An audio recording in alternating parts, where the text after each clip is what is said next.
Hello everyone, स्वागत है आप सभी का हमारे यूट्यूब चैनल पर। आज है 3 फरवरी 2022 और आज की करंट अफेयर्स हम शुरू करते हैं। देखिएगा फ्रेंड्स, फर्स्ट क्वेश्चन क्या है हमारा।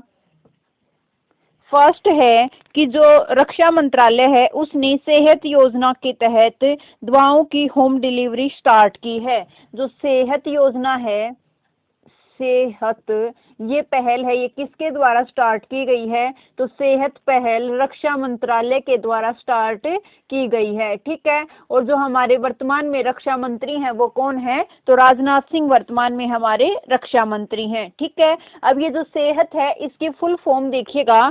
फुल फॉर्म क्या है? सर्विस ई हेल्थ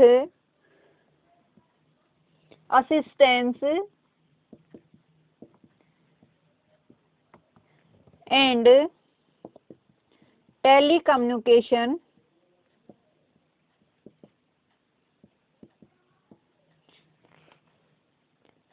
on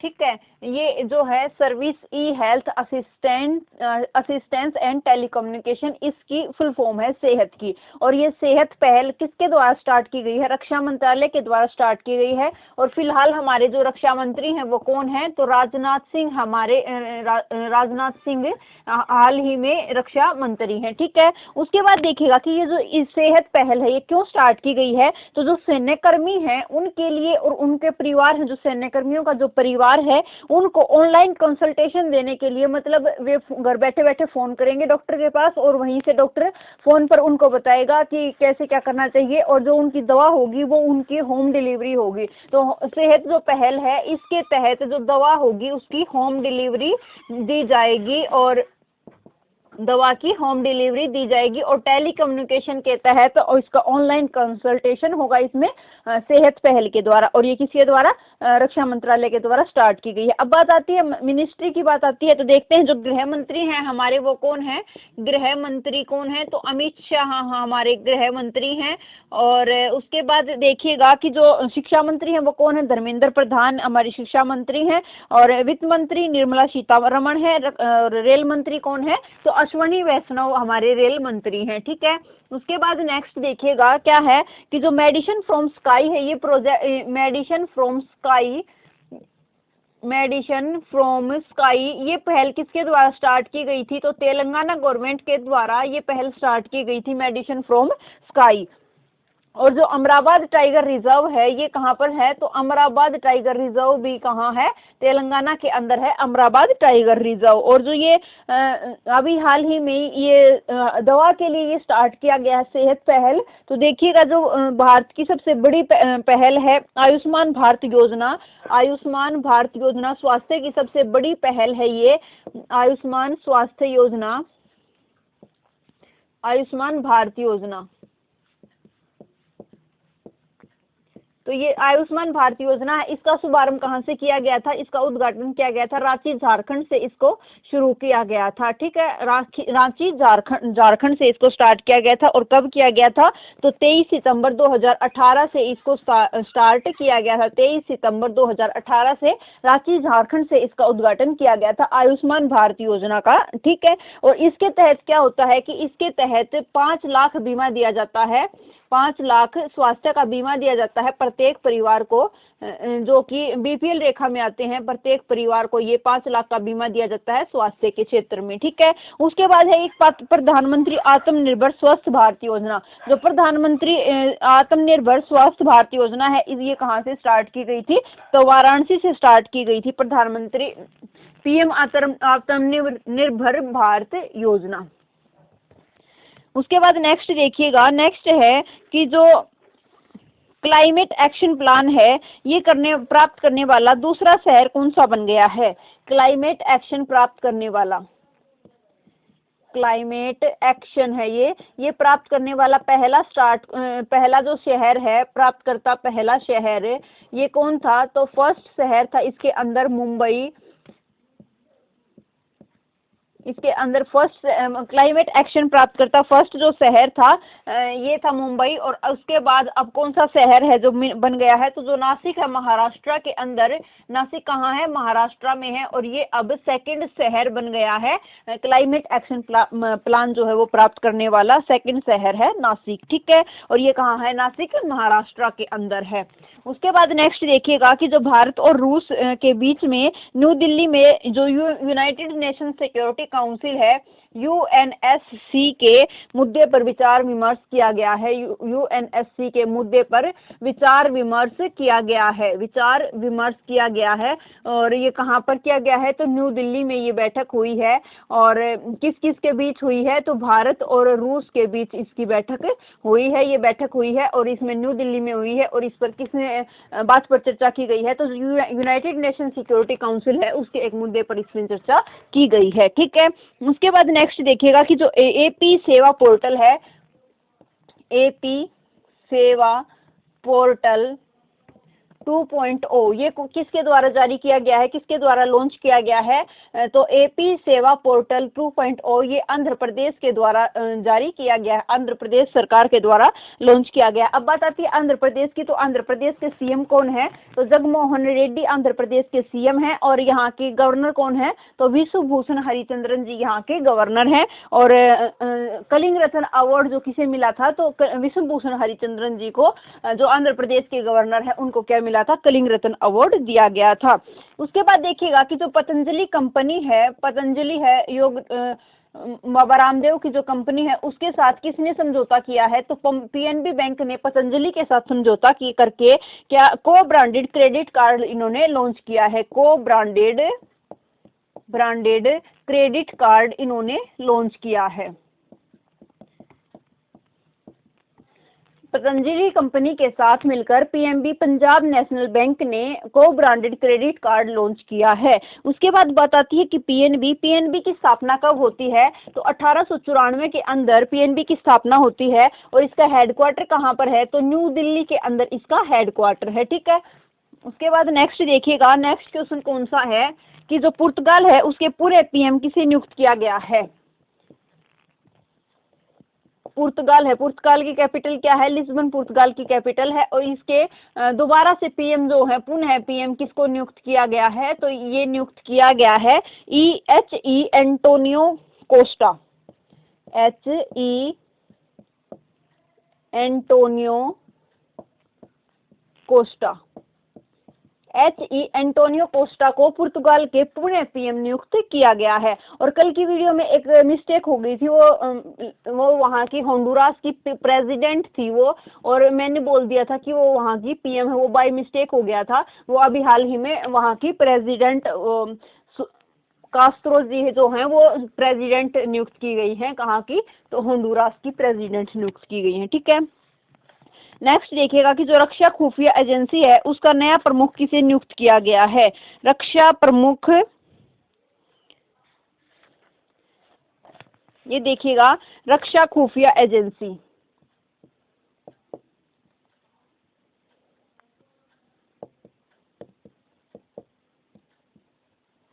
रक्षा खुफिया एजेंसी इसका नया प्रमुख अभी हाल ही में नियुक्त किया गया है। तो ये नया प्रमुख किसको नियुक्त किया गया है, जी.ए.वी. रेड्डी को, जी.ए.वी.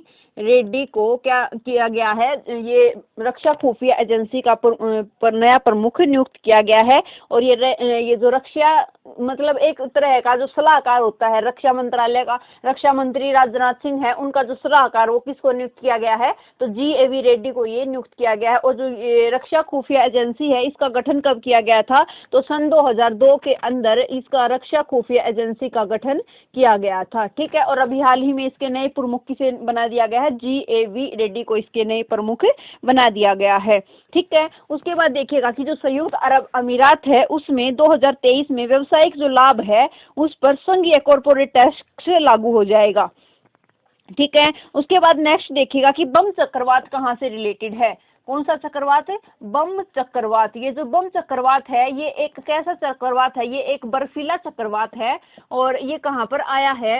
तो ये जो अमेरिका है, अमेरिका के पूर्वी तट पर कौन सा चक्रवात आया है अभी हाल ही में? अमेरिका के पूर्वी तट पर आया है बम चक्रवात, पूर्वी तट पर आया है बम चक्रवात। और एक ये एक बर्फीला चक्रवात है। और इससे क्या हुआ है कि 7 करोड़ से ज्यादा, 7 करोड़ प्लस लोग इससे प्रभावित हुए हैं, 7 करोड़ प्लस लोग इससे प्रभावित हुए हैं, इसीलिए ये बहुत ज्यादा खतरनाक है। और ये जो चक्रवात होता है इसका जो इसका ये निम्न दाब पर आता है चक्रवात, और जो इसका केंद्र होता है, केंद्र के अंदर निम्न दाब होता है। चक्रवात जहाँ पर आता है और उस जहाँ से स्टार्ट होता है चक्रवात, जो केंद्र बिंदु होता है वहाँ पर बहुत ही लो प्रेशर होता है। और ये जो लो प्रेशर है इसी के कारण वहाँ पर क्या होती है? वर्षा होती है। ठीक है, इस लो प्रेशर के कारण क्या होती है? वर्षा होती है। और जो 2021 का पहला चक्रवात आया था, 2021 का पहला चक्रवात कौन सा था? तो तौकाते। कौन सा था? तौकाते। ये 2021 का पहला था। तो ये नाम किसने दिया था? म्यांमार के द्वारा इसका नाम दिया गया था। और ये कहाँ पर आया था? तो अरब सागर के अंदर ये आया था, तौकाते चक्रवात। और इसका नाम क्या, इसका मतलब क्या है? तो आवाज करने वाली छिपकली, तौकाते का मतलब है। ठीक है, उसके बाद जो दूसरा आया वो कौन सा आया? तो यस आया। और इसका नाम किसने दिया? तो ओमान ने इसका नाम दिया था। नेक्स्ट है गुलाब। गुलाब किसके द्वारा दिया गया? तो गुलाब नाम दिया गया पाकिस्तान के द्वारा, गुलाब नाम दिया गया। और शाहीन किसके द्वारा?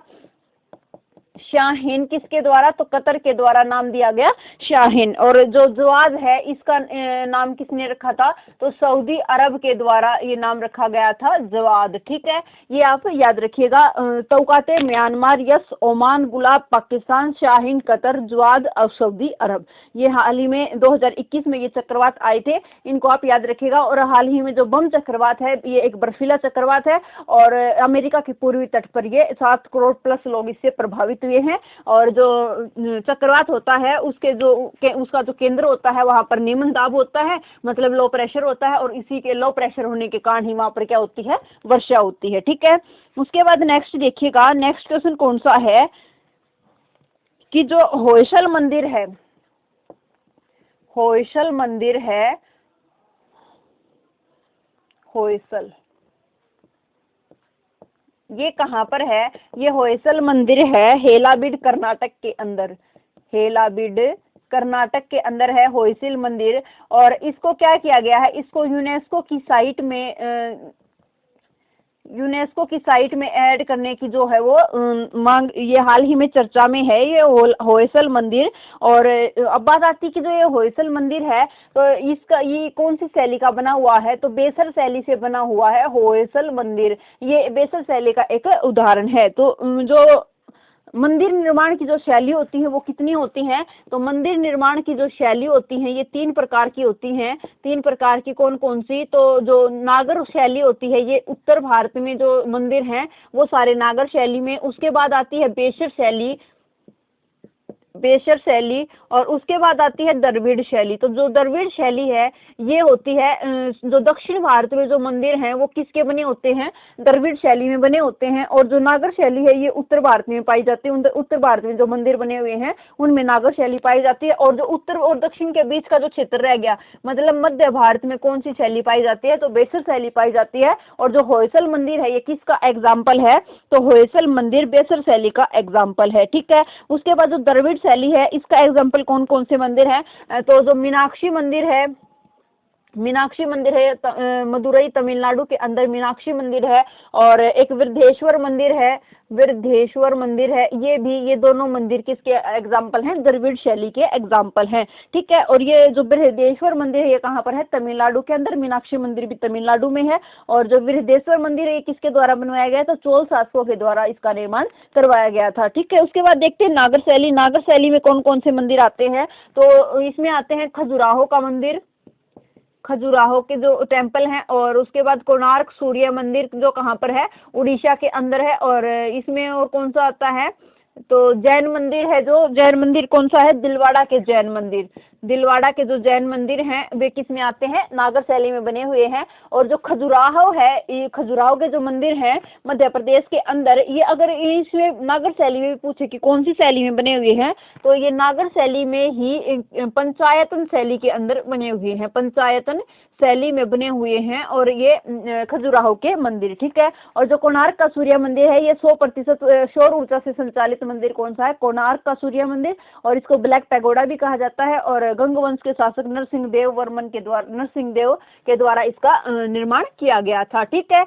और उसके बाद देखिएगा, उसके बाद कौन सा है कि जो चारबाग शैली है वो कौन से, उससे क्या बना हुआ है, चारबाग शैली किससे रिलेटेड है, तो जो हुमायूं का जो मकबरा है वो किस में बना हुआ है, हुमायूं का मकबरा कहाँ पर है, हुमायूं का मकबरा दिल्ली के अंदर है। और वो कौन सी शैली में बना हुआ है, तो चारबाग शैली में बना हुआ है हुमायूं का मकबरा, ठीक है। और उसके बाद देखिएगा कि जो काकतीय रुद्रेश्वर मंदिर है उसका वो कहाँ पर है, तो काकतीय रुद्रेश्वर मंदिर है तेलंगाना के अंदर। और इसका दूसरा नाम क्या है, काकतीय रुद्रेश्वर मंदिर का रामप्पा मंदिर, क्या नाम है, रामप्पा मंदिर इसका दूसरा नाम है। और जो रामप्पा मंदिर है ये 39वीं वर्ल्ड हेरिटेज साइट है, यूनेस्को की 39वीं वर्ल्ड हेरिटेज साइट कौन सी है, तो ये है रामप्पा मंदिर तेलंगाना के अंदर, काकतीय रुद्रेश्वर मंदिर जिसका दूसरा नाम है, ठीक है। और उसके बाद देखते हैं अगर 40वीं यूनेस्को की साइट कौन सी है, तो वो है धोलावीरा गुजरात के अंदर। जो धोलावीरा है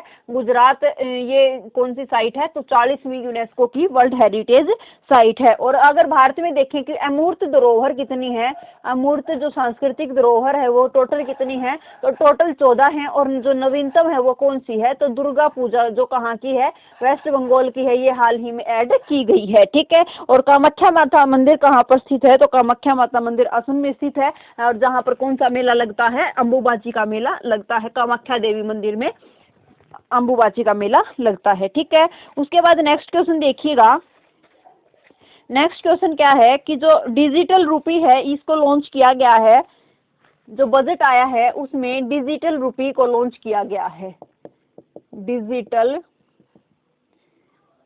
रूपी को लॉन्च किया गया है।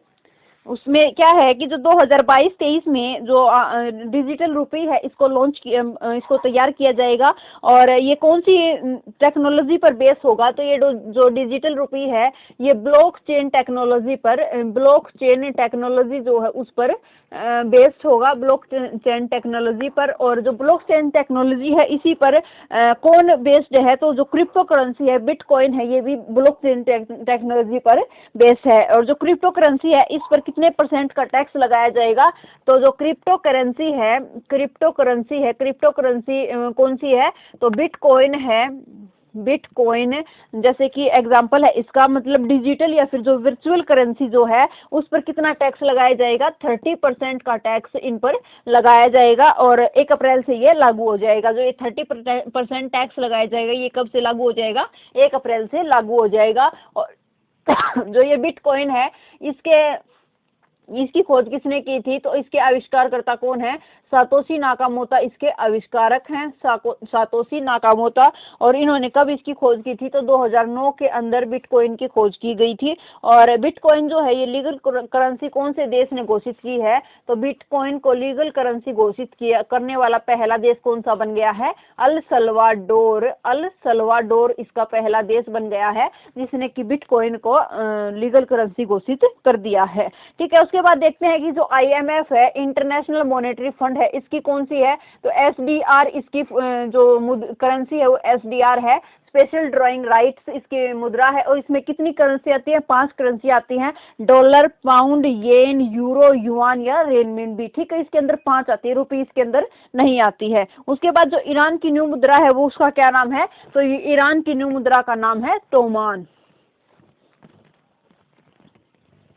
नेक्स्ट चलिएगा, नेक्स्ट क्या है कि जो LIC है, LIC की स्थापना कब की गई थी, LIC लाइफ इंश्योरेंस कंपनी, इसकी स्थापना 1956 के एक्ट के तहत की जाती है। इसकी स्थापना 1956 के एक्ट से इसकी स्थापना की जाती है। और इसका हेडक्वार्टर कहाँ पर है, तो मुंबई के अंदर इसका हेडक्वार्टर है, मुंबई में इसका हेडक्वार्टर है। और इसके चेयरमैन कौन है, तो M.R. कुमार इसके चेयरमैन है। M.R. कुमार कौन है, इसके चेयरमैन है। और इनका क्या किया गया है कि इनका जो कार्यकाल है वो 1 वर्ष के लिए बढ़ा दिया गया है। इनका कार्यकाल हाल ही में 1 वर्ष के लिए बढ़ा दिया गया है। ये कब तक होगा, इनका मार्च 2023 तक ये अपने काम पर रहेंगे। मार्च 2023 तक इनका कार्यकाल बढ़ा दिया गया 1 वर्ष के लिए। उसके बाद क्या कहा गया है कि जो LIC है इसका IPO, इसका IPO जल्द ही जारी होगा। IPO का क्या मतलब होता है, इनिशियल पब्लिक ऑफर।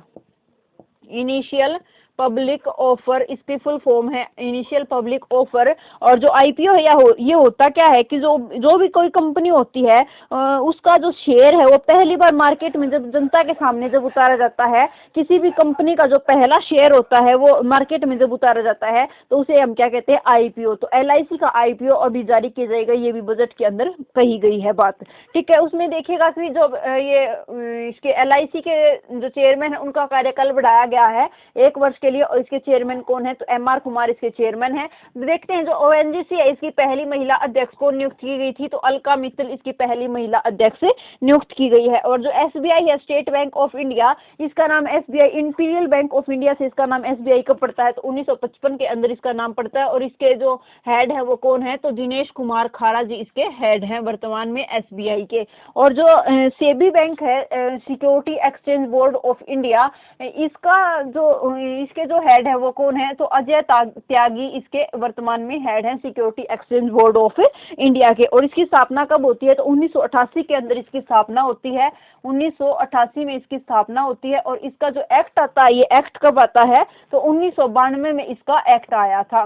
सेबी का, security exchange board of India का 1992 में एक्ट आया था और 1988 में इसकी स्थापना हुई थी। उसके बाद है कि जो नाबार्ड है इसकी स्थापना कब होती है, तो 12 जुलाई 1982 को नाबार्ड की स्थापना होती है। शिवरमन जो समिति है उसकी सिफारिश पर इसकी वो होती है, स्थापना होती है। और इसके हाल ही में जो अध्यक्ष हैं वो कौन है, हेड कौन है, गोविंद चिंतालू जो इसके हेड हैं। और मुंबई के अंदर इसका हेडक्वार्टर है, ठीक है।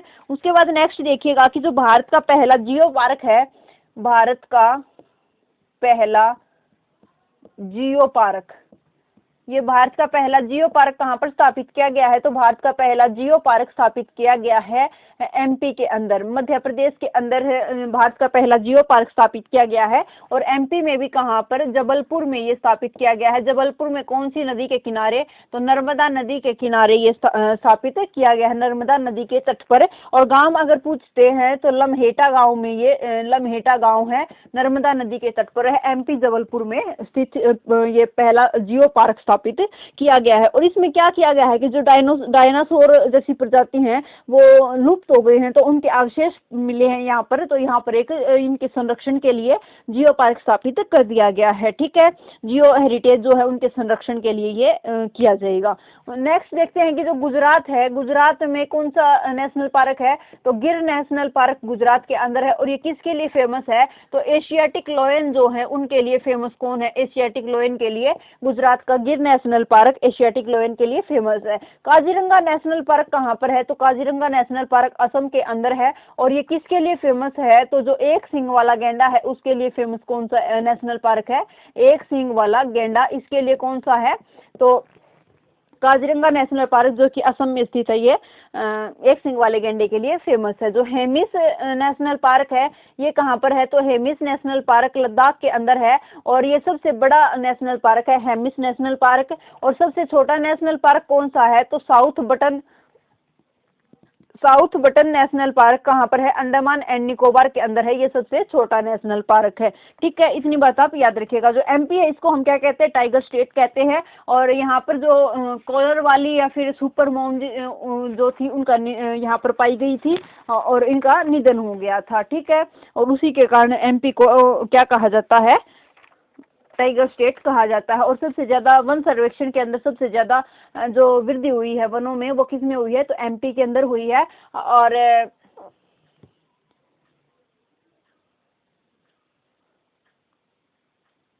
नेक्स्ट देखिएगा कि जो भारतीय तटरक्षक बल है उसकी स्थापना कब हुई थी, तो 1 फरवरी को भारतीय तटरक्षक बल का कौन सा दिवस मनाया गया है, तो 46वां स्थापना दिवस मनाया गया है।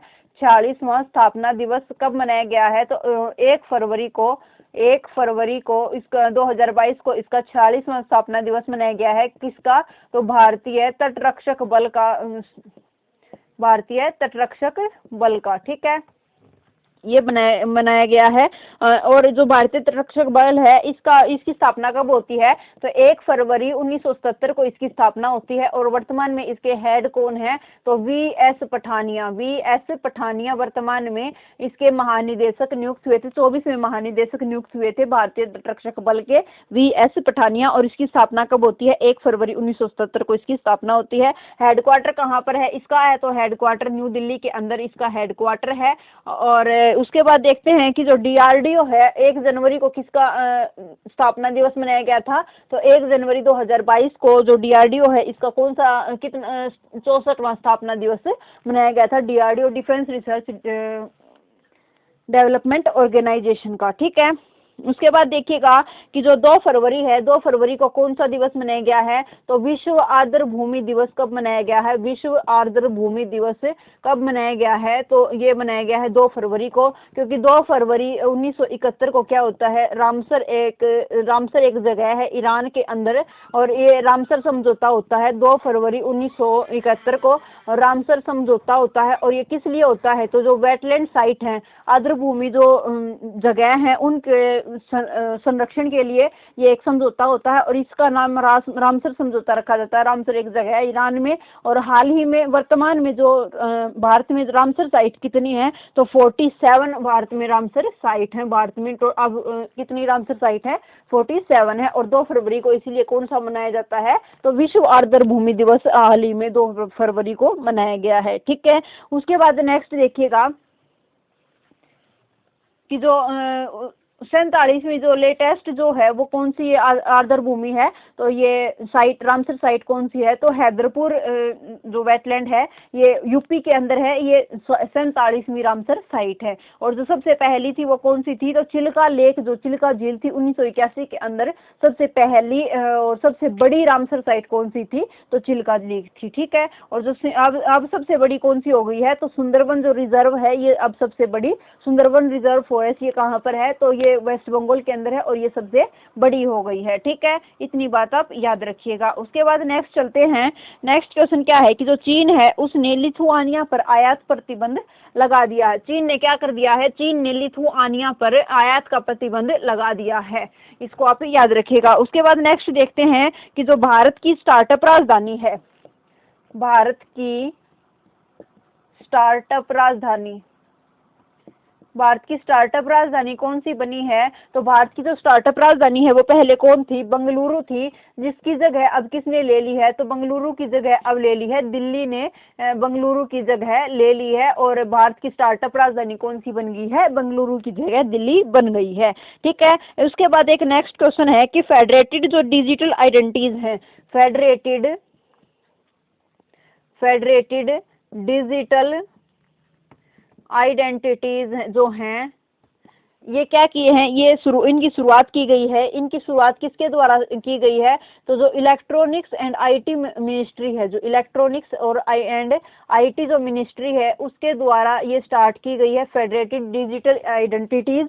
और ये इसके अंतर्गत क्या होगा कि जो पैन कार्ड है और आधार कार्ड है, इसमें क्या होगा कि जो पैन कार्ड है, आधार